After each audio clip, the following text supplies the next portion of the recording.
So, sometime in the year 1988, I started sending a mailer out to all my contacts once a month. And I think this went on for a few years. And these are just general letters with beautiful poems or some quotes, anything that could uplift people. And I never got any reaction from anyone. I never got a reply back. I never got a letter back saying, "We've received these letters." But then I would meet people months later, years later, sometimes even a decade later, and they'd say, "Oh, you know how much difference your letter made? Oh, we cherished and waited eagerly every month for that letter of yours." So here it is, and I'm going to read out some of these letters in the episodes to come. I hope you enjoy it, and I hope that it can do some good in your life. Thank you.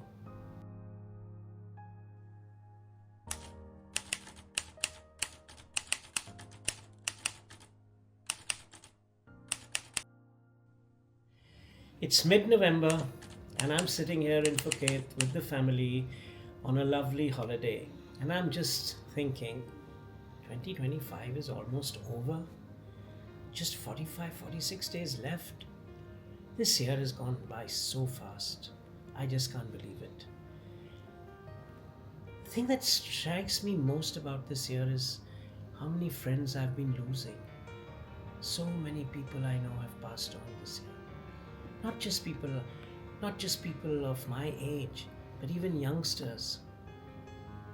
And just going through my old papers, I found this letter that I had written in 1988. And I'm going to read it out because I think it makes so much sense.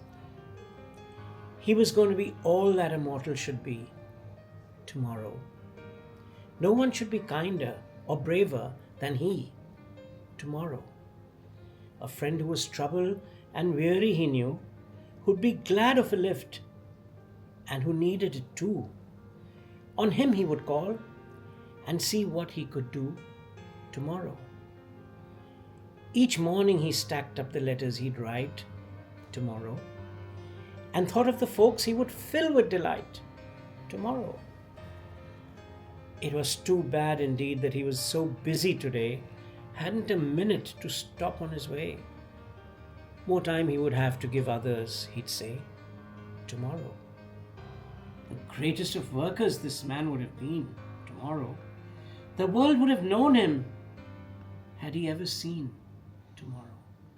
But the fact is, he died and he faded from view, and all that he left here when living was through was a mountain of things he intended to do tomorrow. So I'm going to end this with a few more thoughts, just a few more quotes. All I have seen teaches me to trust God for all that I have not seen.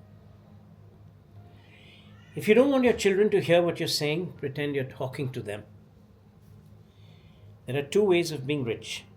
One is to have all that you want, and the other is to be satisfied with all that you have.